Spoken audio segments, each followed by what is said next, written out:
I want to talk about investing in war, since this is an investing channel, and a lot of times people look at geopolitical stuff as, hey, maybe there's an opportunity here for me to invest. We've got Israel and Palestine, Israel and Iran, Russia and Ukraine. There are lots of ways to make money in our world, but just because you can doesn't always mean you should.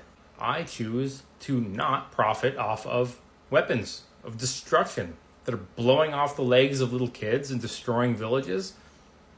I'm sorry, but I'm not okay with that. If you are and it's your money, do with it what you want.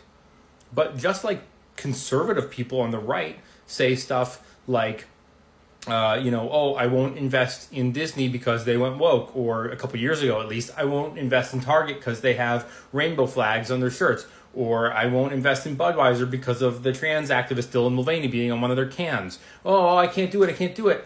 But then when I say I can't invest in more, they're like, oh, stop being a little bitch. The thing about investing is that it is personal, and you can tailor your portfolio to your values and your ethics as much as you possibly can.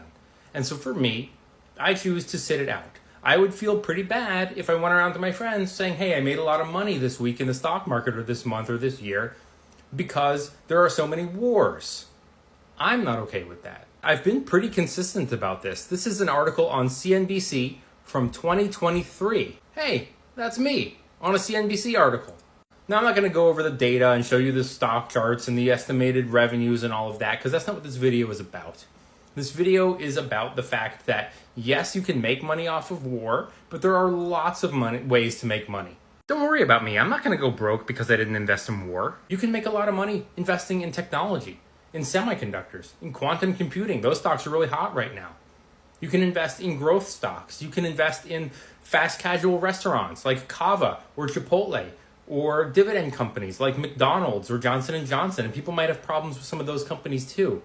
But the point is, there's a lot of ways to build wealth in the markets, and you don't have to compromise yourself to do it. Now, I know the other thing. People are going to say, well, you're buying stock on the marketplace. You're not buying it from Raytheon or from Lockheed Martin. You're buying it from some guy who was selling it. So technically, you're not really buying, but you are, in a roundabout way, still supporting that company. More shareholders means more expectations for higher revenue. If you're a weapons company, how do you make more money?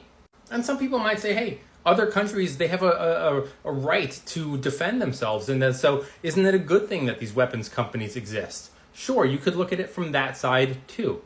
But the side that I'm looking at it from, which is the side that I'm not okay with, is a lot of innocent people end up going poof.